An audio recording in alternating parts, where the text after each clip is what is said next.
Muy buenos días, profesora y compañeros. El día de hoy les voy a hablar sobre la contracción muscular. Es necesario recalcar que la contracción muscular es un mecanismo o un proceso importantísimo dentro de la vida del ser humano, ya que posibilita todas las acciones o la mayoría de las acciones que él realiza día a día.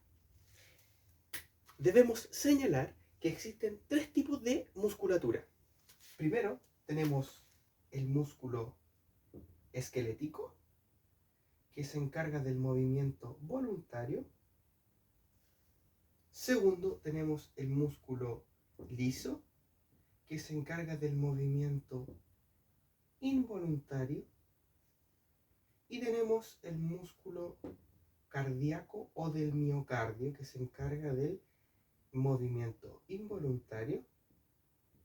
Aunque se encarga del movimiento involuntario, se clasifica aparte del músculo liso, porque este cumple, mejor dicho, la función de contraer a uno de los músculos más importantes, el miocardio, para que se pueda contraer obviamente nuestro corazón y bombee sangre.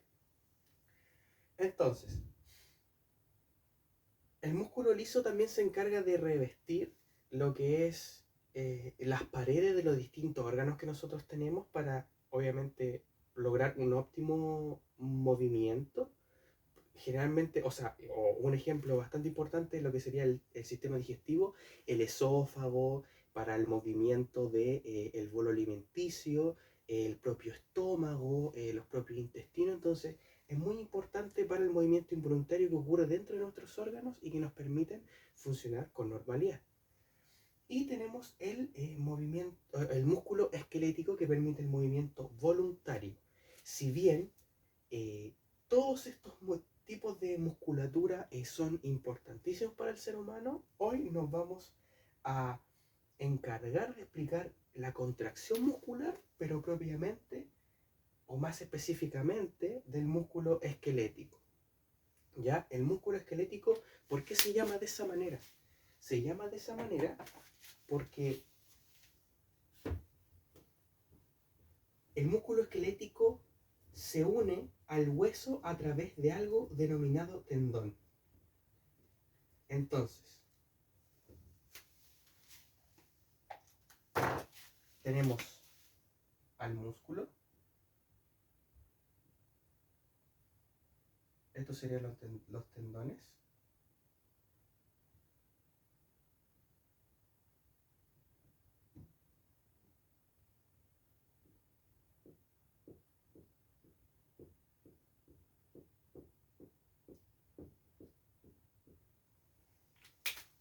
Y si nosotros hacemos un zoom dentro de esta estructura, o mejor dicho, dentro del músculo, vamos a observar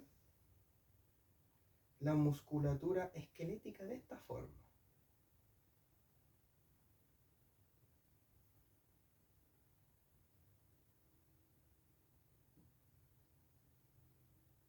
Esta musculatura esquelética va a estar constituida por varios fascículos.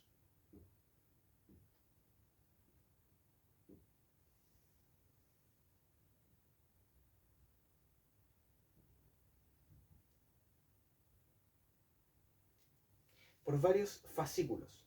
Y asimismo, estos fascículos van a estar constituidos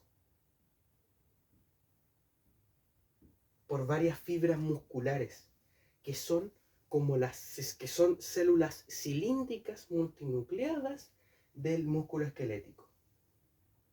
Estas serían entonces las fibras musculares.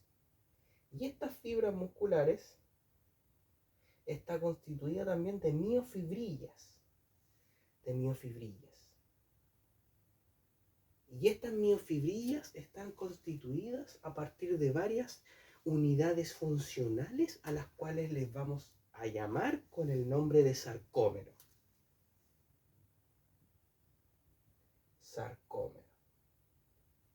Entonces, recapitulando, tenemos el músculo esquelético. El músculo esquelético a su vez está constituido por fascículos. Y los fascículos están constituidos a partir de fibras musculares, que son estas células multinucleadas de las que estábamos hablando. Y estas fibras musculares, a su vez, están constituidas de varias miofibrillas. Ahora, uno se pregunta, ya, pero si tú me estás hablando de que el músculo esquelético se encarga del movimiento voluntario, ¿quién da esa señal para que se produzca este movimiento voluntario? Bueno, es necesario señalar que las fibras, o la mayoría de las fibras musculares, están unidas, como está la fibra muscular. Esta fibra muscular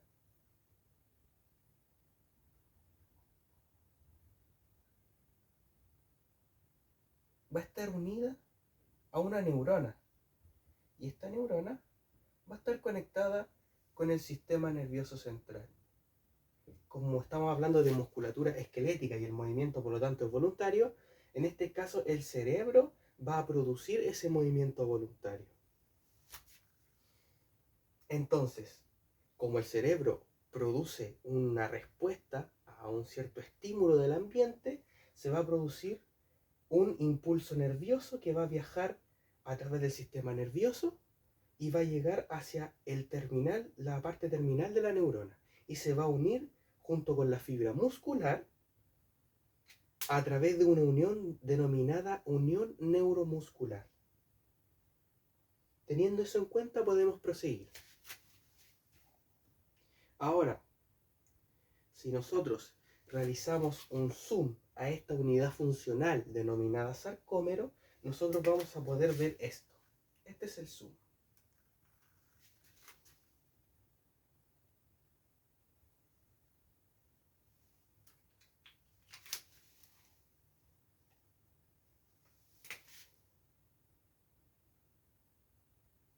Vamos a tener unos filamentos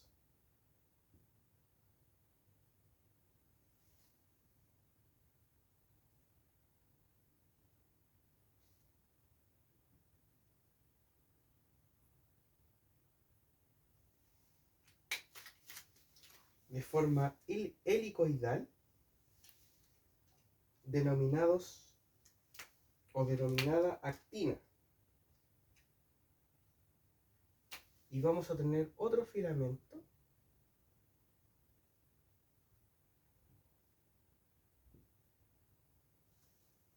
de diferente forma, a la cual vamos a llamar miosina.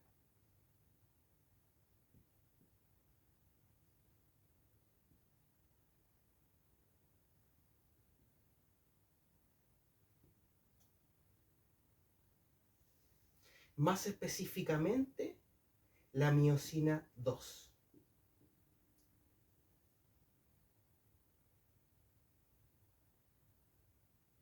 Tanto la actina como la miosina van a entrar en juego al momento de llevar a cabo la contracción muscular dentro del sarcómero.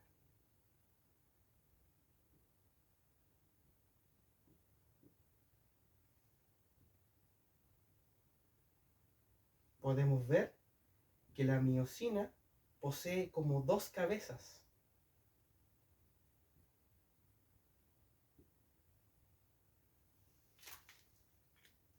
Entonces, ¿cómo se va a producir la contracción muscular? La contracción muscular se va a llevar a cabo, como dije anteriormente, a través de la actina y la miosina. Más específicamente la miosina 2. Esta miosina se va a anclar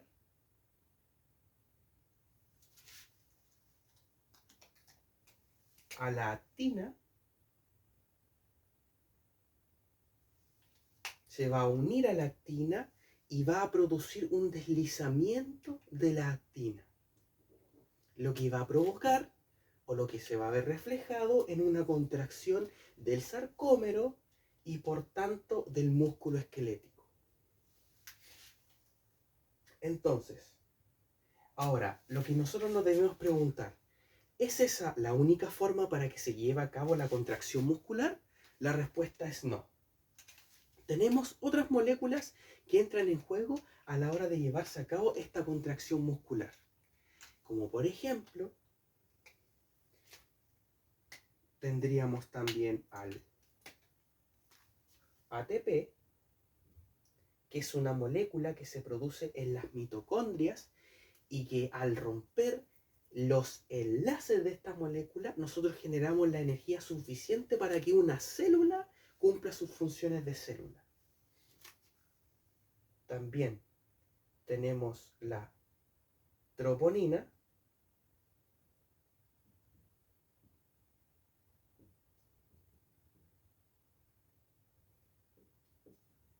la tropomiosina,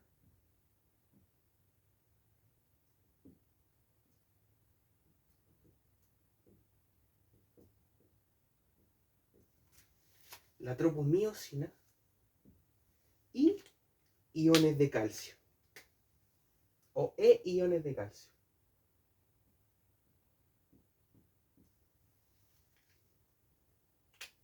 Entonces, ustedes se preguntarán, ¿cómo funciona este mecanismo? Bueno, primero debemos hacer otro zoom, más específicamente en este lugar. Si nosotros hacemos un zoom en este lugar, lo vamos a hacer al lado izquierdo de la pizarra, aquí.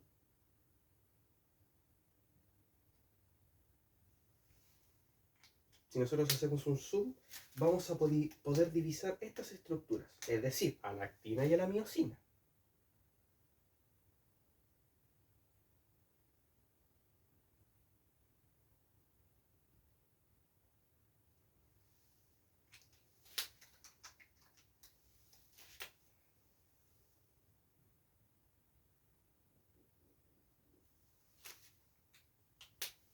Entonces, nosotros dijimos que entra en juego el ATP.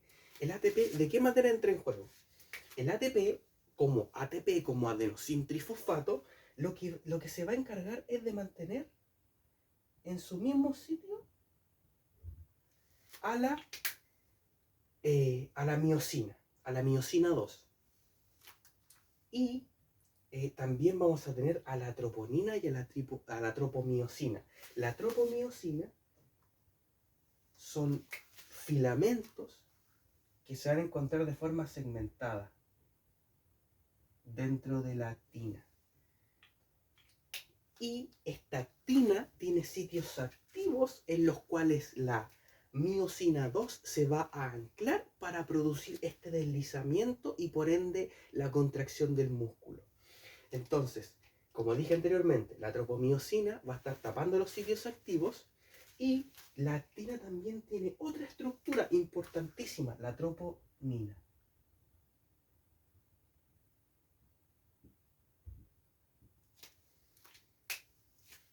La troponina se encarga de modificar de tal forma a la tropomiosina para que los sitios activos de la actina queden descubiertos para que la miosina 2 se ancle a esta actina y se produzca el movimiento. Entonces, ¿cómo se produce esto? Recordemos, a partir del sistema nervioso central, más específicamente en el cerebro, se produce un impulso nervioso.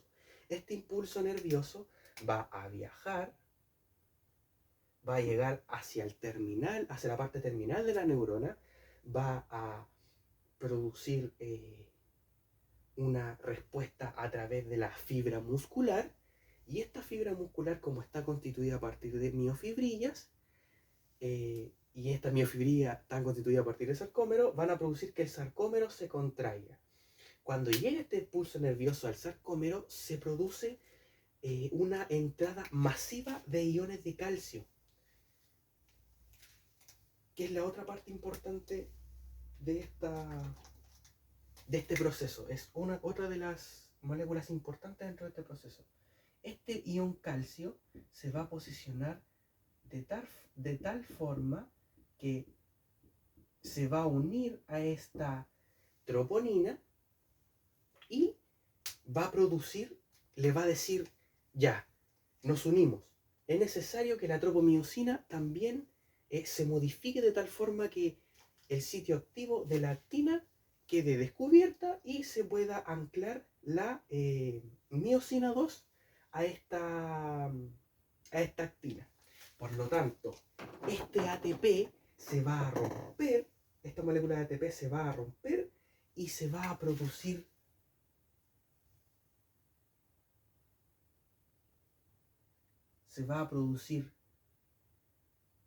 ADP, es decir, el adenosin trifosfato va a pasar a adenosin difosfato y se va a producir también un fosfato inorgánico.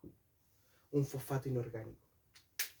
Y lo que va a producir como consecuencia de este mecanismo es que esta miosina 2 se ancle al sitio activo de la actina debido a todo al impulso nervioso que yo hablé con anterioridad. Entonces, es importantísimo este proceso. Debo recalcar que el calcio es movilizado a través de la miosina 1. Entonces, como dije anteriormente, este proceso es importantísimo para las acciones que lleva día a día el ser humano, desde lo más básico, que es levantarse de la cama, lavarse los dientes, tomar el pancito para tomar desayuno, y muchas cosas más, el ejercicio, la misma, el caminar, el cómo ustedes llegaron hoy a esta clase, es importantísimo. Y el cómo ustedes quizás abrieron el computador o el dispositivo necesario o están tomando el celular para poder divisar este video. Entonces, debemos recalcar la importancia del músculo esquelético en la formación también de nosotros como profesores de ciencia, porque es necesario que nosotros como futuros profes de ciencias y como científicos también le demos respuesta a inquietudes que quizás van a tener los niños y que son preguntas básicas que cualquier ser humano se haría. ¿Por qué yo funciono así? ¿Por qué yo cuando hago un movimiento soy capaz de realizar ese movimiento? Primero que todo. Entonces, es necesario entender esto para poder en un futuro explicarles a nuestros alumnos cómo funciona el mundo y cómo funciona la ciencia. Muchas gracias.